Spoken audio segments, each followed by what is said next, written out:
But I began to realize that forgiveness wasn't about them. It was never about saying that what they did was okay. Forgiveness was about me letting go of the pain they caused.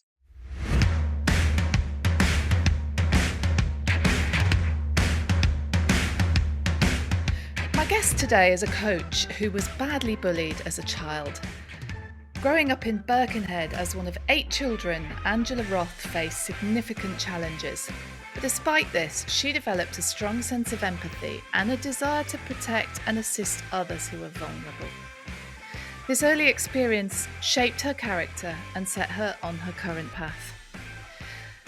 Angela joined the police force, driven by her desire to serve the community. There she faced sexual harassment and corruption within the force, but she was determined to make a difference. I'm going to ask her to tell us about that and about how she's responded. Angela, welcome to the podcast.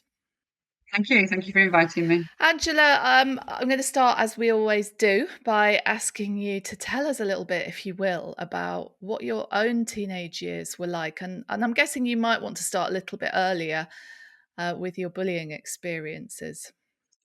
Yes, I think growing up, as you said, there were 8 of us, and it was a very warm, loving family environment. And it was a home where, loads of people were invited. My dad worked with international students, so every shape, colour, size, it didn't matter who they were welcome in our home. And I think I grew up with this idea that that's how it was, that's what everybody did. So I enjoyed my primary years, but I went to a secondary school that I didn't have any friends to go with because the local schools had suddenly become comprehensive overnight. And my older sisters, were struggling in the new comprehensive school they were in. So mum and dad sent me to a different school.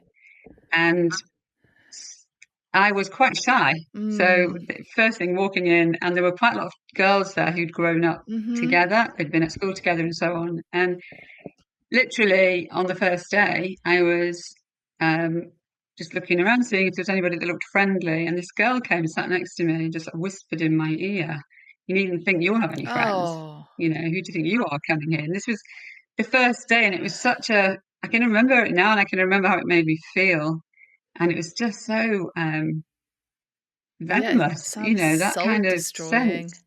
I mean, that's hard anyway. I think that I speak to a lot of parents whose children they remember their primary school children as joyful and full of life and energetic, and then they've changed seemingly overnight as they've hit secondary school. So I think that transition's hard anyway, but to be uprooted from all your friends and put somewhere where you don't know a soul, I can almost feel a bit panic stricken myself just thinking about it.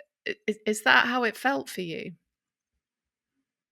Yes, it did. It felt just very lost. I mean, there was a sense of pride because I'd had to take an exam to get into the school. So mum and dad were very, very proud of me that I'd actually got through the exam. And so there was a sense, and also mum and dad had to help. It was a direct grant school at the time where you got some money to help, but they also had to pay something. And that was really hard for them. And they thought they were doing the right thing, protecting you and giving you the best education. But and there's another aspect to that when your parents have pushed themselves to get you somewhere, and it feels like it should be a privilege. I imagine you didn't want to complain. I didn't feel I could because I felt like I would be letting mum and dad down because the girl that was in charge of the little gang that she had was very subtle, as most bullies are. It was mostly verbal. There were some kicks and things going as I walked past and stuff, but I just felt guilty. I felt guilty that there must be something wrong with me because why was she doing this to me? And, I'd had this opportunity for this school and it was going to give me sort of a start to life. And then suddenly here I was, no friends. And even the one girl I thought was my friend, when we were standing sort of at the side of the games field, these girls came and started kicking me, hitting me, pulling my hair and so on, and she just stood and watched. So she was the only person I thought might be my friend, and she didn't feel strong enough to go and tell the teachers. That's pretty common, isn't it? I think I've spoken to a number of people who've been bullied on the podcast, and they've said they've said this, that and actually I had a psychologist on a few weeks ago who said it's a lot to expect other kids to intervene with the so-called popular group if they're treating someone badly. It's what we would do as adults, and it's what we hope people would do in school, but kids are too young and too vulnerable themselves to risk being ostracized for Mm. standing up for a friend. It's so sad.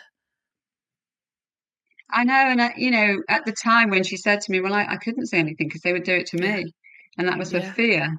And at that point, she thought she was safe from it. Mm, So, now looking back, like you say, I can understand how she felt. But at the time, of course, I felt awful. completely.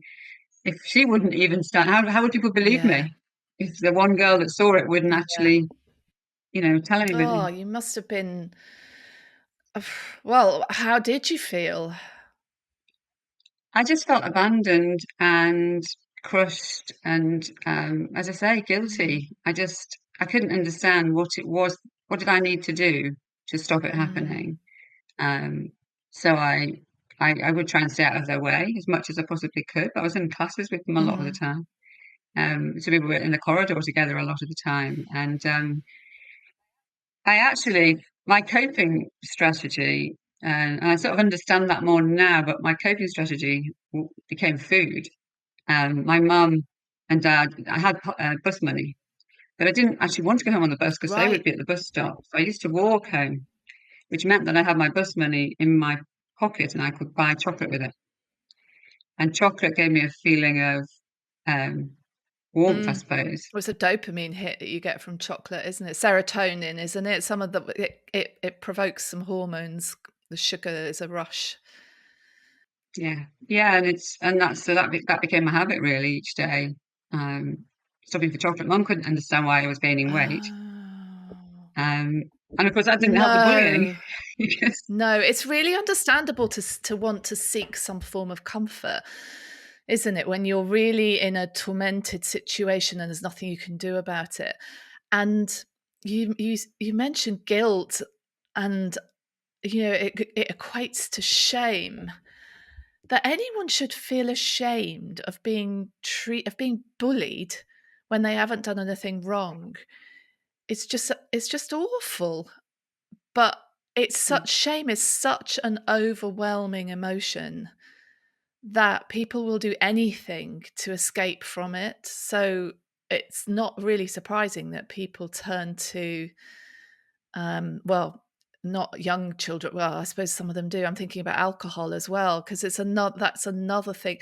I heard an expression once that was all addiction is pain. So if you had a sugar habit and you haven't called it an addiction, I'm putting words in your mouth, but sugar habits, any kind of habit that is used to make you feel differently to how you are, risks becoming an addiction. So whatever the substance is, or the behavior even that makes you feel better, you're going to be driven to that.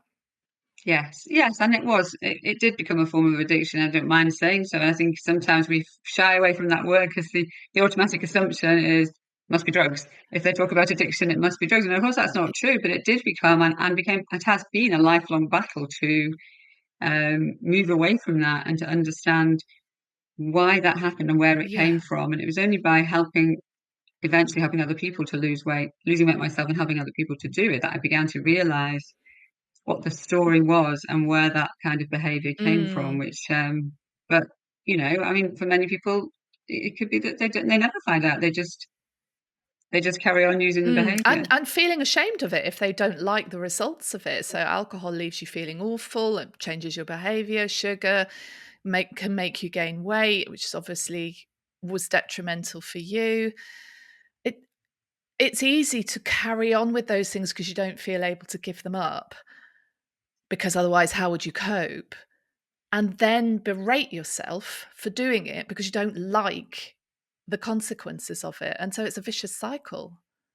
Yes, it is, and I think it was only when I realised that I would always go for it when there was nobody watching, Mm. or I would hide it, or I would hide the wrappers. If I ate a bar of chocolate, I would hide the wrappers down in the bin. Mm. It was kind of beginning to realise that those kind of behaviours meant that I was actually ashamed, not just of the I mean, when I was younger, I didn't realize this. Of course, this was later realizing that actually it was all wrapped up in that guilt feeling that started when I was 11 and the shame, like you Mm, say. And the more you feel it, the less you can talk about it. absolutely. So, you're kind of in a vicious cycle, really. You feel you have a couple of minutes hit of feeling good when you're eating the chocolate or whatever other behavior. And then, of course, like you say, you just feel really even more rubbish, Mm-mm. actually. Yeah, worse than you did before. Yeah, but it's so compelling. Mm.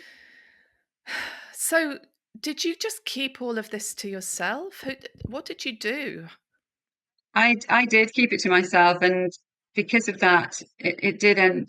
I did end up in other situations which where I was vulnerable, and with a youth worker, for example, men particularly seemed to recognise in me somebody who wasn't going to tell, Oh, wow. and it got me into all sorts of scrapes. Mm, Fortunately, I never, you know, well, no, yeah, it got me into all sorts of scrapes, and but scrapes I didn't know how to get mm, out of, and I didn't know how to tell mm, anybody. mm, So I kept it all to myself. In fact, I only started talking about it probably about 3 years ago during lockdown. So my mum found out for the first time then because she heard me talking about it. But I decided that why would I keep this a secret when maybe it would help other people? mm, And I actually needed to acknowledge it um, and forgive and let go of mm, all of that pain that's been sitting inside of me mm.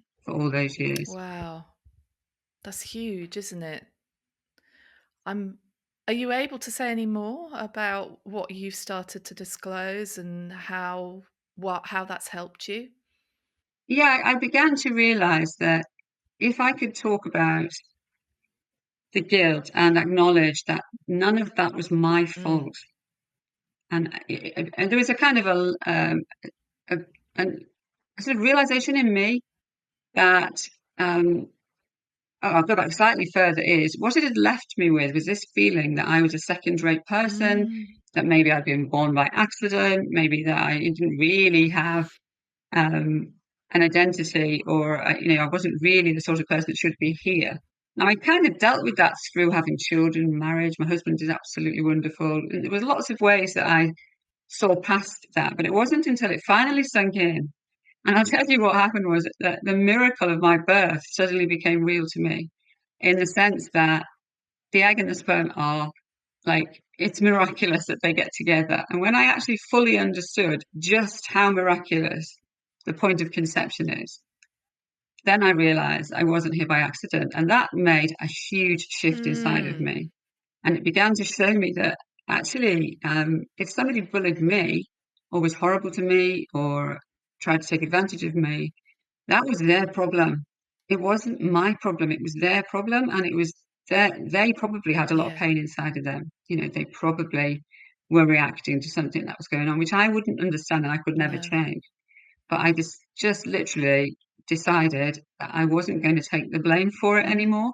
And it was wonderful actually, because I began to realize it was like there was, those bungee ropes that you can tie roof boxes on and Oh, things yes, yeah. with, stretchy things. I realized that what was happening was I was hooked to one of these behind me, or quite a few of them actually, and I could move forward. I had a successful career and so on. I could move forward, but I kept being pulled back. As soon as I got to a certain stage, I'd be sort of pulled back. And I realized that the only way I was genuinely going to step into who I am was by unhooking those Ah, things. And the only way I could do that was actually forgiving the people who bullied me wow. and the men who took advantage. And that was a hugely significant stage, Wow. in my own journey, really. Okay, so I'm really interested in that because you're right. Bullies are you well, I would like to say always, but I don't know every single bully. So I don't know, but my perception is that they always do what they're doing because they've got pain themselves. So I think you're completely right. It was about them, it was not about you. But that doesn't make what they give to you, all the difficult feelings they've got that they want to offload on you, because that's what they're doing, I think. any fairer or more justifiable or easier to tolerate. And so I don't know how you forgive. I've heard people say this before, that actually you have to make your peace with what happens to you. And as a counselor, I know that acceptance is a huge part of shifting our mindset and being able to move forward. But what did it take for you to forgive those people that had hurt you and set you up for a lifetime of being in that victim space? So I think because it is a very, very difficult thing to do, that's probably one of the reasons why it took me so long. But I think what happened was I began to see that I was a perfectly valid human being who had been miraculously created. There's nobody like me in the world. And then it began to see that these other people, and these girls particularly, were similar. And what I could never do and never would be able to, I don't even know where they live, is understand what was going on in their lives. I never would be able to understand it. I don't understand, whether they were being bullied or treated badly. But I began to realize that forgiveness wasn't about them. It was never about saying that what they did was okay. Forgiveness was about me letting go of the pain they caused. So that was a hugely releasing thing because it had held me back. Because, like you say, people kept saying to me, "Oh, you just need to forgive them. You just need to put them behind you." When I even started talking about it, I was like, "Well, how do you do that?" Because that makes it okay. And then I began to realize, of course, it never could be okay, but I didn't want to carry the pain anymore. I didn't want to carry the guilt or the anger or the hurt anymore. So forgiving them was like, it's almost like releasing them to whatever life they've got now and hoping that they've managed to Mm. sort themselves out. But it was about me saying, I'm not going to be controlled anymore by that pain, the shame, the guilt, the anger, the hurt. I'm not going to allow it to affect me. And once I turned forgiveness into that, it became so much easier. Mm. Mm. It's really interesting because the word that I had in my head, because I think we've all been in a situation where we've been angry with someone and haven't been able to get what we perceive as justice. The word that I had in my head as you were saying all of those things was resentment. And I feel like that might be the hardest thing to get rid of. It's really easy to continue going through your life with this, like this idea of a hit list, like a mythical, these are the people on my list. If I ever get a chance, I want to repay them for what they did to me. I feel like we've all got one of those, right? Or is it just me? No, it's definitely not. No, I think, and and to be honest, in me that came out. I think it comes out even more when you've got children and you realise a child of yours is being, Uh-huh. badly treated or hurt Oh because God, there's this yes. overwhelming, what are you going to do with It's that? And instinctive, isn't it, when you've got kids? It's like the mama yeah, bear thing kicks in, and you just want to definitely. destroy everyone who's hurting them. Yeah, absolutely. Well, I mean, one of our children was very badly bullied, our third son, and eventually I took him out of school. We ended up home educating our younger two children because I wasn't going to let him go through what I'd gone through. Mm. But I think resentment itself has such a negative impact on us. Yeah, I feel like resentment is it feels like such a bland, inconsequential emotion. I know it's on the anger spectrum, but it feels like it's not anger, it's just a bit of resentment, like frustration. It's like we can trivialize it like it's not a big deal. But I think you're right. It's huge and really, really destructive, and we don't give it the attention it deserves. What's your take on resentment?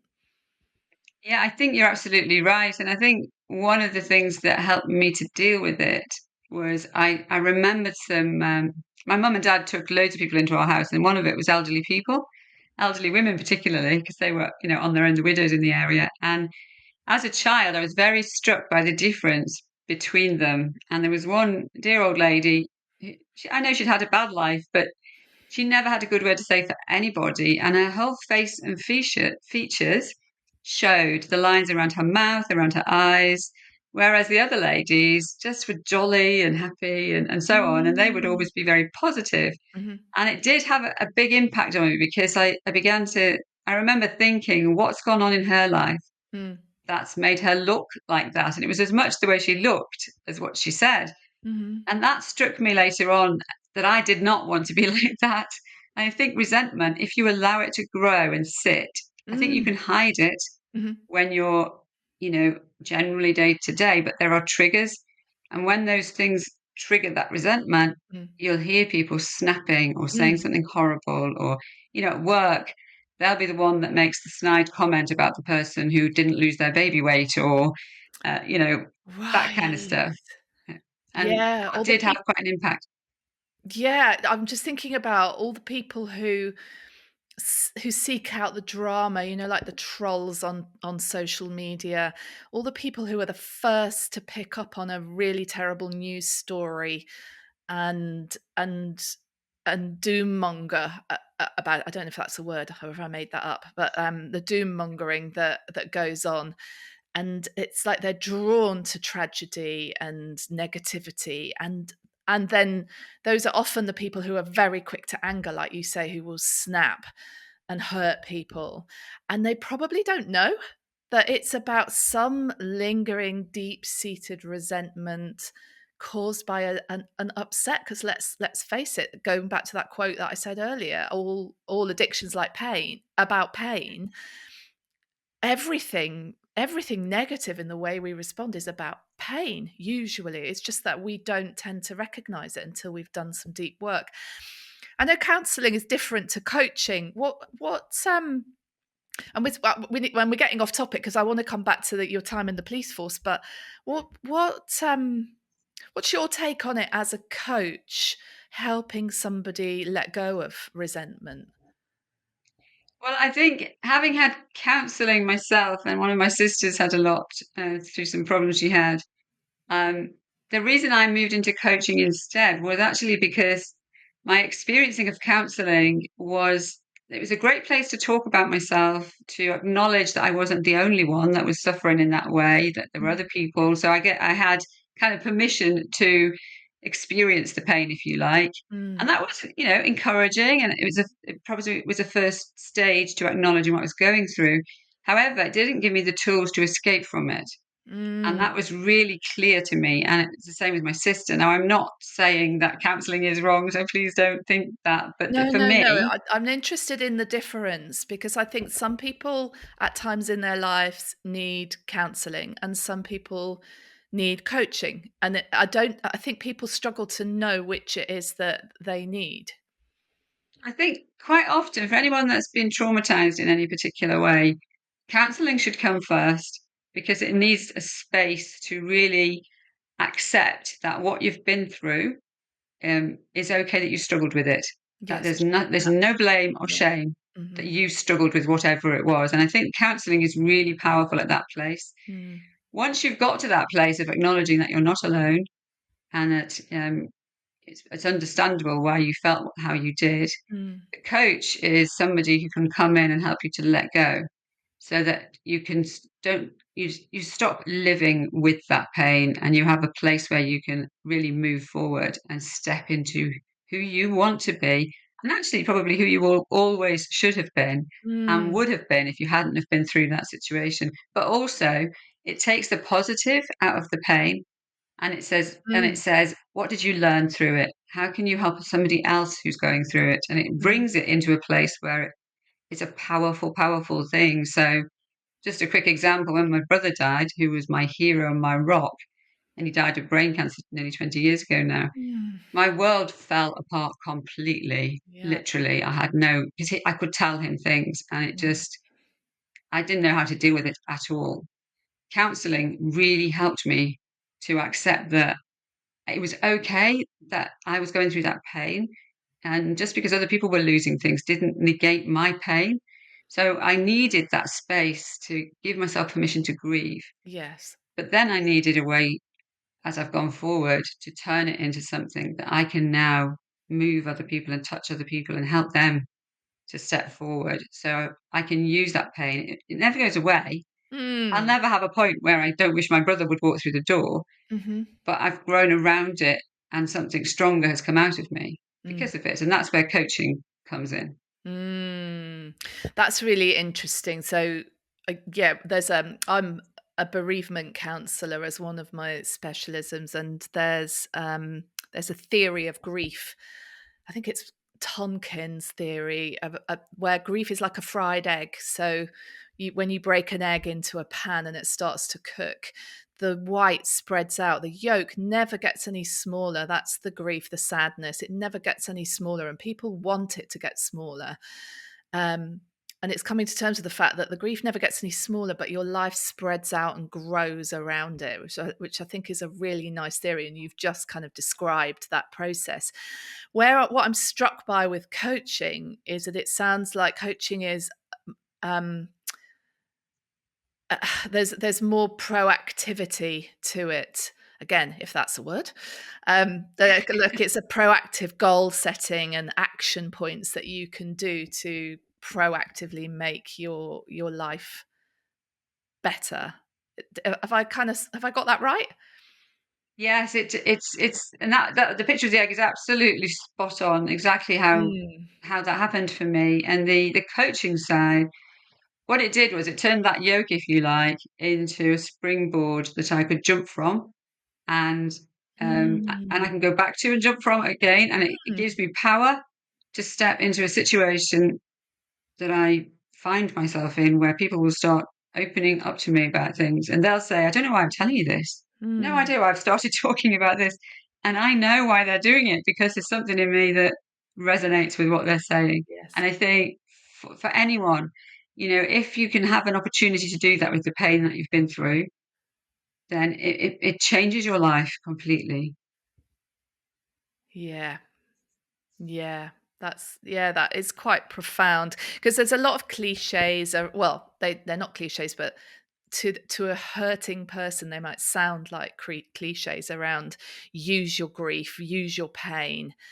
Um, and there's a lot of kind of rhetoric on social media about using it to make yourself something better. And I do think sometimes that can be damaging in that it can set us up to believe that we should see our pain as a positive thing, and we are failing if we don't, if we see it as something that is deeply has deeply affected us in a negative way. um so I like the way you've described it as as like a springboard, but I'm imagining that you go back to that grief, that egg yolk, and feel deeply sad about the loss of your brother, Oh, and and then yeah, at the and end, then pull I think yourself out of it because you know that there are things you can do. Is that yes, is and that right?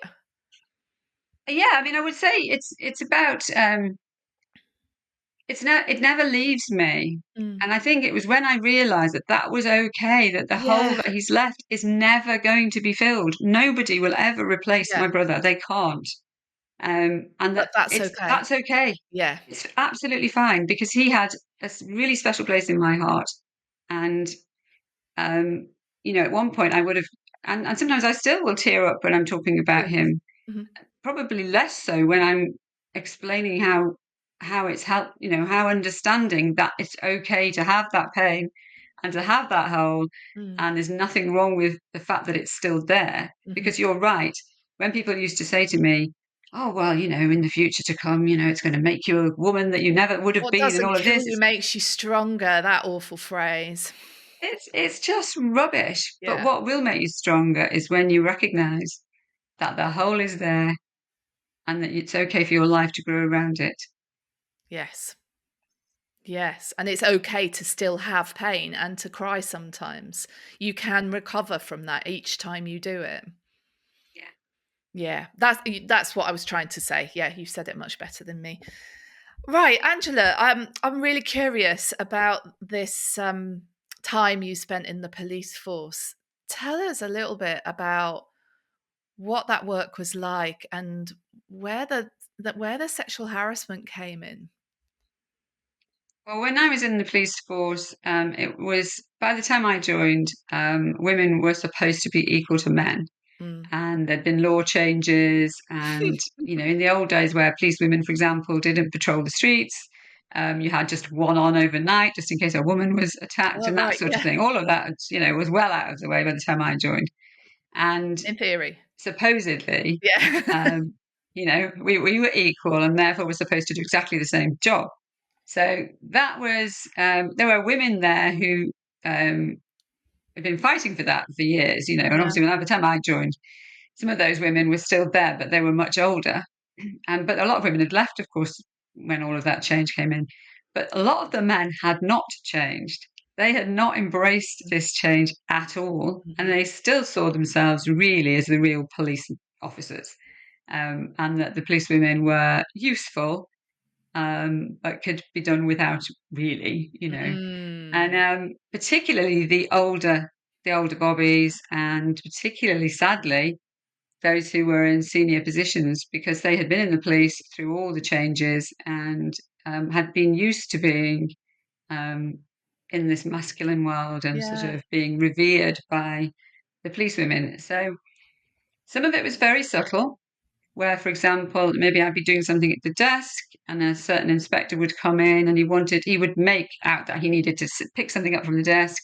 And instead of moving to the right hand side of me to go and get what he wanted, he would lean across the front of me so that he could touch or fondle, whatever, and as he Ooh. went. And so it was all that kind of thing. Or he would put his arm around me as if he was encouraging me and say something supposedly nice. Mhm. Now, I would never want to say they were all like that because I had a wonderful, wonderful inspector who was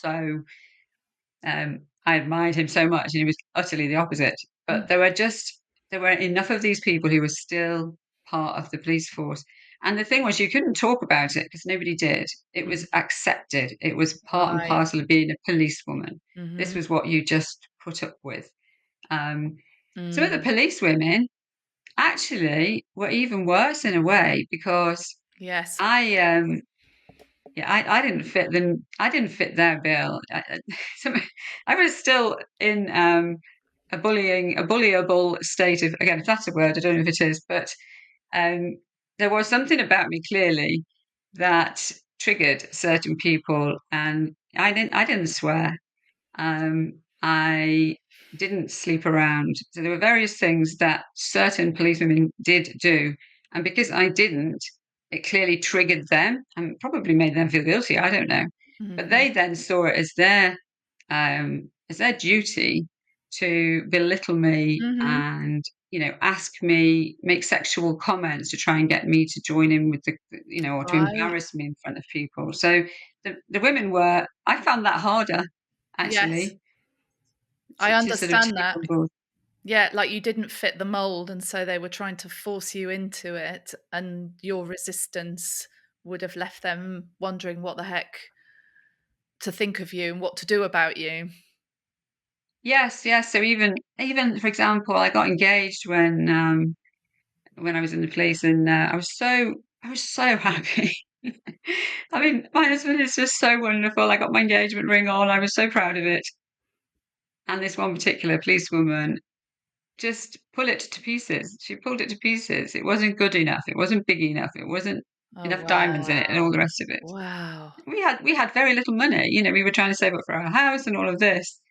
And we'd shared buying my engagement ring, and we'd chosen it together, and I'm still wearing it now, and it's really special to me. But she Mm. couldn't. She had to belittle it. She had to mock um, Yeah. that relationship and so on. So Yeah. I God, found isn't that it? more difficult to deal with. It's fascinating how women can collude in that way with the whole misogyny. And I'm thinking back to I'm going to own something here myself. Oh God, I can't believe I'm going to say this. I'm thinking back to a time when I was young. My first kind of proper full time job.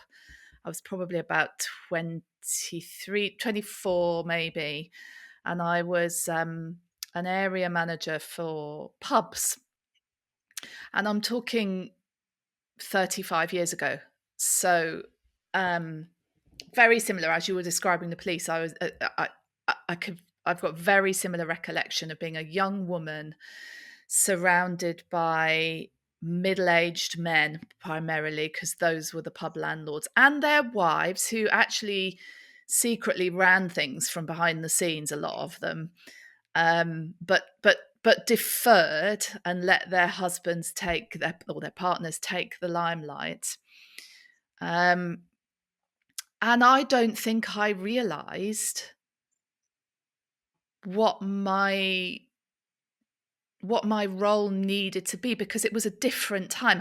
I often wish I could go back with the knowledge that I have now and the progress we've made, albeit that there's still plenty to make in terms of feminism, and do it differently because I just colluded. I just got in with the jobs for the boys message and I became quite tough. I mean, in fact, I was incredibly tough. I had to be because people did try to belittle me and undermine me. And so I responded by really stepping up my game to the detriment of my health, actually. I found it incredibly stressful, even though I was very successful. To prove that I was just as good as any man and I could make it in a man's world. That was the narrative that I had going on for me. And I didn't notice when other women didn't make it in a man's world. I don't think I don't think I ever belittled anyone or put anyone down or held anyone back. In fact, I did the opposite where I could, but I just didn't notice when people weren't thriving in that world. So I totally, and I've made this about me now, but it's just such a powerful sense of where you are. And I'm actually quite astonished at your strength that you were able to withstand that and not join in with the other women who were making derogatory comments about it, not collude. I think it puzzled me a lot because again, I couldn't. I think the reason that I was determined not to give into that or join in with it was because I like being a woman, and I always have, and I think because of the way that they behaved and the way that they dressed, there was a part of me that felt sorry for them because I felt like they were trying to be men. And actually, they'd been in the police a lot longer. They had been part of the fight for equality. So, I think I began to realize that probably that's what came through, that they were determined to prove that they were like men, instead of Yes. realizing, of course, that, we're just as good as, Yes. but we're different and we should be able to celebrate our differences. And I think the other thing that helped me, really helped me, was this one particular inspector who genuinely cared for me and my career, and I was okay. Mm. And he was a really straight, really old school guy that reminded me a bit of my dad. And he was just always there in the background a little bit, like a bit of a guardian angel. And also Mm. a couple of the other older men, I heard them the way that they thought about these other women, and they weren't impressed. Um, they didn't respect them. Right. So I think that gave me that, edge. Well, actually, I don't want to be like that because I don't Right. actually want people to talk about me like that. Yeah. Yeah. What you're speaking to is a, a desire and a tenacity and an ability to stick to know who you are and stick with it, which I think is fundamental. And for any teenagers that are listening, this is probably one of the hardest things you will ever do, especially at your age, is to know who you are or figure out who you are, because who knows who they are really at 14, but figure out who you are and not get dragged into being something that you're not just to fit in. Yes. Yes. I think I have to say, and I'm sure anyone who's in the teenage years now, one of my uncles used to say, "Oh, it's the best years of your life," and all of this stuff. I Mm. hated Mm. my teenage years, and I don't mind saying so. They were the worst years of my life because you are insecurity is there, your body's changing, you don't know who to talk to, how do you admit things to people, you don't know if what you're feeling is the same as what other people are feeling. And I think there's nothing wrong with saying it, but it's who do you say it to? Hmm. Particularly if other people around you have got expectations about you and you're supposed to be achieving these goals and all the rest, Yeah. and you feel different.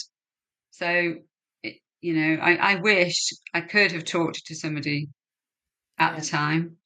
And I know, absolutely hand on heart, if my mum was listening to this, and she may well do, I know that my mum would have been down that school like you would not have been able to stop Yes. her. She would have been in there. And there's no way she would not have stood up for me, but they were so subtle and clever that Mhm. I didn't know how to say. Mm. Yeah. Yeah, and I'm thinking, where you just said, "Who do you say it to?" For a lot of the kids, first of all, they can't say it to their friends because they don't know who to trust. They don't necessarily want actually, teachers sometimes become the person that they say it to, I would imagine, because very often, although us as parents, we desperately want our kids to say it to us because we want to fix it for them. That's the very reason that our kids don't say it to us, because they know that we have a vested interest and we may make decisions based on our own emotions rather than on what they want to happen. And that I've Yeah. kind of said that in quite a complicated way, but our our kids don't trust us as parents to do what they want. We might do what they need, but we don't do what they want. So it's inevitable that they often don't trust us with some of the hard things. Yeah, and especially if there's some kind of vested interest in, like, from in my case, obviously with my mum and dad contributing towards the fees for this school, that and their expectations because it had a good name. I think if any young person is being bullied and there's anything of that around the edges, it makes it even less likely that you're going to speak to your parent because you feel like you're letting them down. Yeah. You don't want to hurt them. Yeah. Can I just say to all teenagers, your parents, unless with a few exceptions, a few individuals, but your parents almost always are not going to think that you're letting them down and they'd always rather you talk to them. Please. Okay. That's a bit of a heartfelt message there. Oh, do you know what? I couldn't say it more strongly myself because when my mum found out, because I started talking about it, she sort of took me on one side and she said, "Were you really so unhappy? How did I not know that you were so Yeah. unhappy at school?" Oh my And I was God. able to say to her, "Mum, when I was at home, I was happy because I was safe, I Mm, was loved, I was cared for. Home was my escape because I knew there that I could be who I was, I could tell you if I was upset and so on. yeah. But school was a different place. But you protected me through that time and helped me to get through it just because you loved me and I Yeah. knew at home that I was safe." And that really, I needed to say that to her because, of course, her immediate reaction was, "Why did I not know?" Huge guilt from her, I Yeah, imagine. Mm, yeah. tough. Yeah, really tough. Gosh, yeah, I feel like we've uncovered we've done quite a lot of deep work today. We've uncovered quite a lot of things. And if anybody is intrigued and feels compelled to do something for themselves here, whether that be counselling, whether that be coaching, um, I will put some links into the show notes for counselling resources that I recommend. But Angela, where can people reach out to you and find out more about the work that you do as a coach? Well, I have as a website, and the business is called Succeed from the Start, and the website is succeedfromthestart.com. So you can always get me there. There's a little message, me talking on the front. And the whole business started because I saw the way that people were tricked into buying into sort of expensive coaching training programs. during Mm. COVID, and there was a lot of them out there Oh, you mean the online promising, stuff, the yes. download and do in your own free time? Yeah, like anyone ever makes that happen. Well, exactly. And the promise with them was you're going to get this 6, 7 figure income and all the rest of it. And it was so many people did it and they put their savings into it and all of this. And I actually put my savings into something that didn't end up giving me what I needed. So the business Right. is very much focused on helping those who've got a passion to serve and an ability to change people's lives, but they don't know how to run a business around it.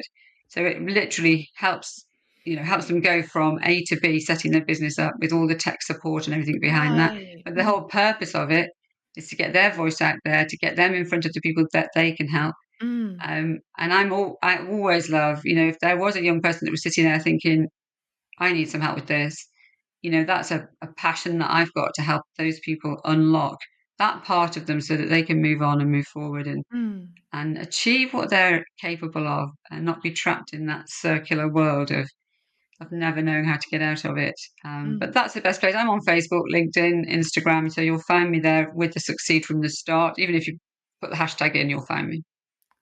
Amazing. I will put that link into the show notes for anybody that wants to find out a little bit more. Angela, thank you so much for your time today. And thank you for having me. It's been really good to talk to you.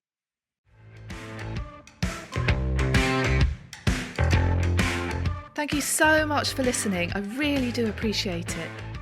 Thank you too to everyone who's already rated and reviewed the podcast. If you're listening on Apple Podcasts or Amazon, it would mean the world to me if you could leave a review. It really helps get the word out, as well as making me very happy to read what you have to say. If this episode strikes a chord for you, please share it with anyone else you know who might be in the same boat, and hit subscribe so you don't miss the next episode. If you have a story or a suggestion for something you'd like to see covered on the podcast, you can email me at teenagekickspodcast@gmail.com or message me on Instagram. I am Helen Wills. I love hearing from all my listeners. It really makes a difference to me on this journey. See you next week when I'll be chatting to another brilliant guest about the highs and lows of parenting teens. Bye for now.